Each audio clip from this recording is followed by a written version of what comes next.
Let's uh let's talk about the LTE, which I've had maybe 3 weeks now, maybe 4 weeks, and less than a half a dozen rides, and the MTE, which I've had for coming up will be a year and a couple months, but I have like 700 miles on that bike.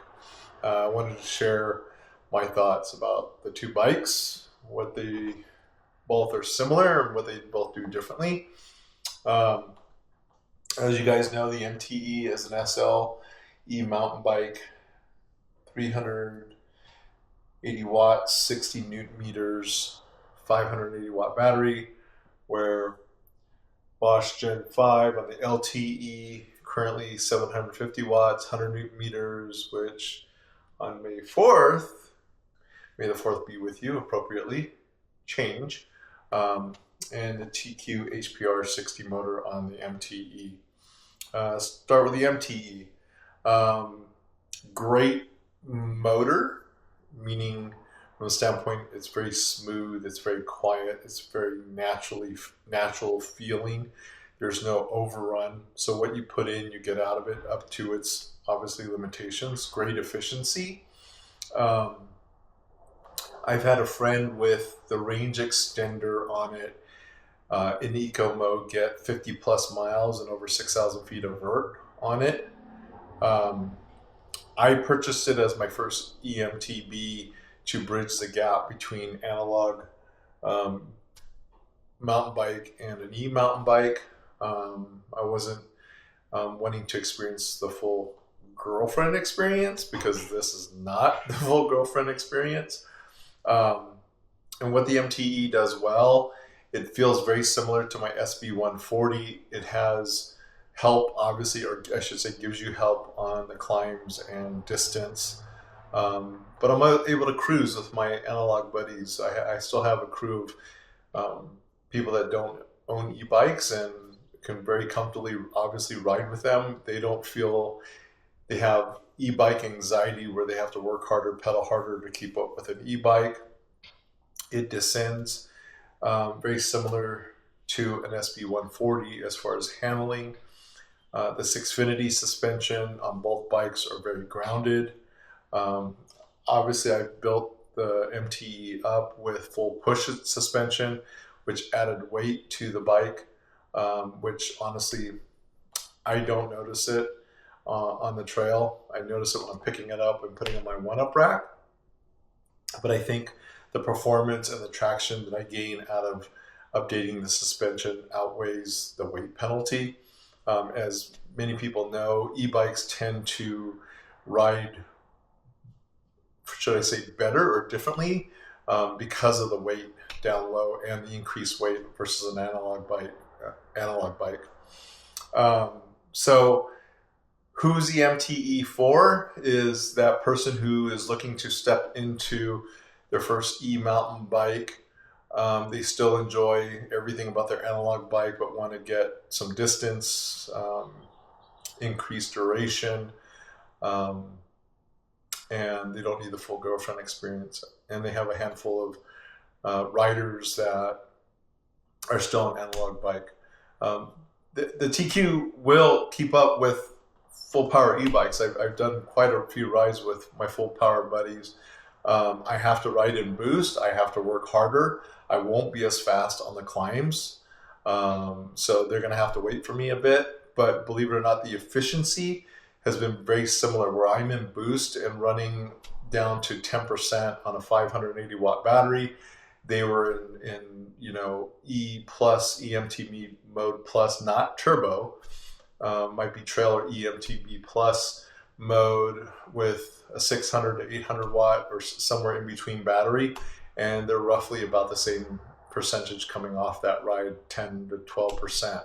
So you're able to go the distance, so to speak, with the MTE, but the full EMTB guys are going to be waiting a few minutes or a little bit for you. Descending wise, the MTE descends just as good as a full e-bike. I think it comes up to the rider's skill level and experience from that standpoint. LTE, obviously full girlfriend experience, full power. It does descend with more confidence. It's a longer wheelbase, slightly longer reach, increased suspension numbers, heavier weight. So the similarities are that the Sixfinities on both bikes feel really good from a rear suspension system. Um, the MTE obviously is going to be a little poppier. This is just wants to go. Like I haven't obviously ridden it enough, but every time I've ridden it, it just wants to charge, and I'm still getting used to that. Um, Weight wise, the MTE obviously with this advantage in weight feels more maneuverable. It flies a little bit better. Not that the LTE can't jump, because I think that always surprises me. Even when I rode the 160E, the Sixfinity suspension, as good of traction it provides, it still can be poppy. It still can jump. It still wants to jump. Um, so from that perspective, that kind of talks about the LTE. So why do I have both?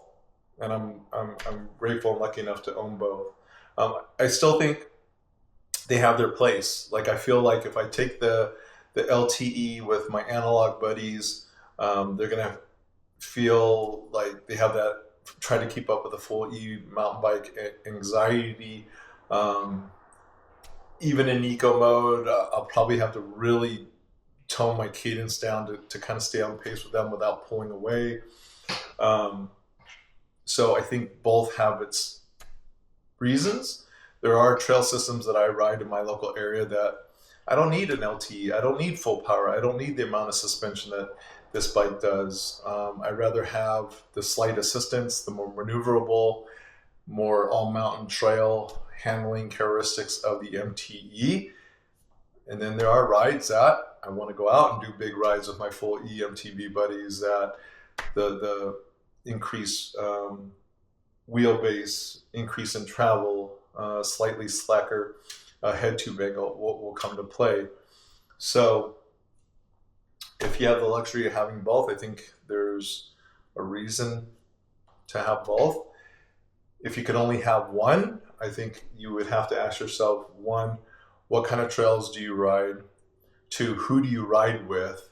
If you ride by yourself, MTE might be the ticket because you're not trying to keep up with the full EMTB bros. Um, so I think it comes down to who you're riding with, what type of trails you're riding, obviously what bank account, what your bank account and budget will allow you to have. Um, but yeah, they're both great bikes in their own right. Um, Equipment wise, I think the Schwalbe radials, I think the LTE comes equipped better.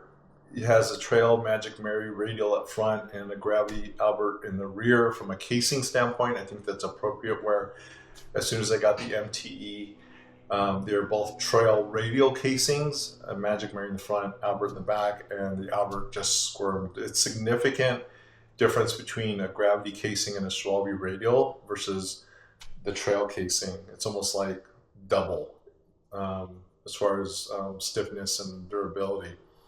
But once you put a gravity casing on the rear of the MTE, then it's good to go. One thing about having an Albert on the LTE, because it's full power, because of its descending prowess, I feel like now that the Taki Chan Schwalbe radial is out, that's a more appropriate rear tire for my area, my riding, where I would still consider the Albert an appropriate rear tire for the MTE. The Taki Chan would have better braking, more traction, and with a full power, you want something, the rear tire that has traction to be able to take advantage of that power and that torque. So yeah. What else? I did the upgrade on the Mavens, the bronze Mavens. I had them on the MTE. I hated them. I took them off. I put the Hayes Dominion A4s because I was getting arm pump. um, and hand and finger fatigue, and feel like I was pulling against the wall. Um, but since I put the B1 lever upgrade on the LTE to give them another shot, because that lever upgrade was not available when the MTE came out, I have been very surprised, and as of right now, really happy. I'll say happy enough, content enough to continue to run the Mavens with these upgraded brake levers, and get some more rides in before I make a final decision if I'm in love with them enough to keep them on. I changed the dropper. Large and extra large come with the 200. This is 225 on an XL. I could go 250 and bottom it out, but I feel like safer to go 225.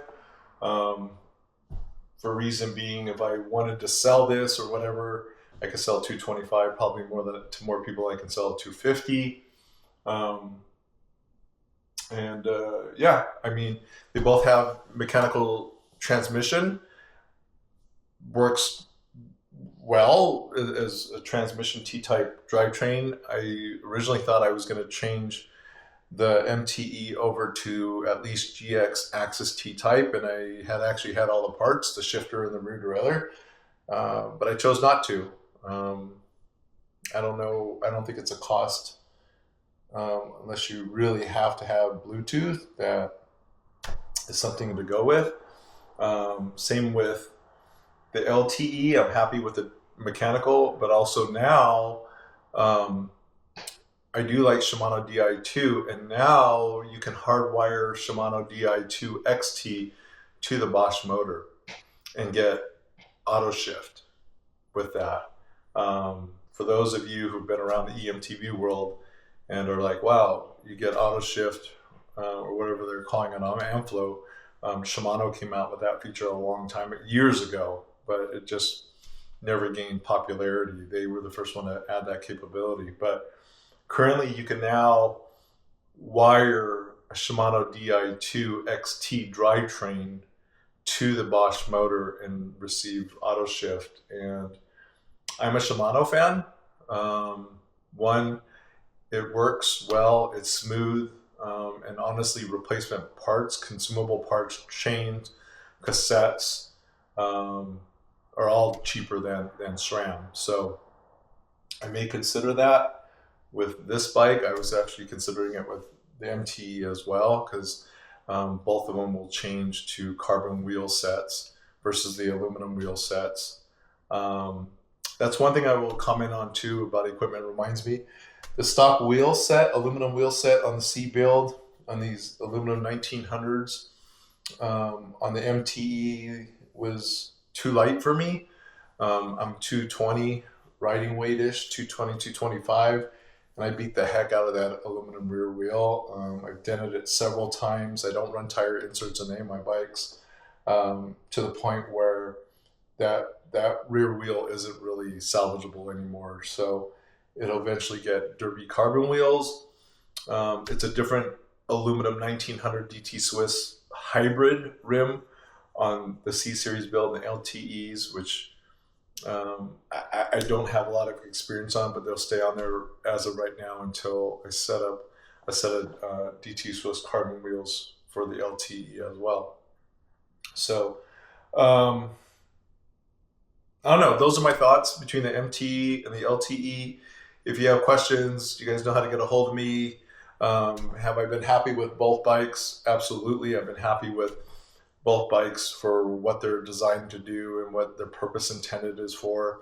Again, not the full girlfriend experience, the full girlfriend experience. So you can choose which one would suit your riding and your needs best. But you guys know how to get a hold of me, and I hope this helps.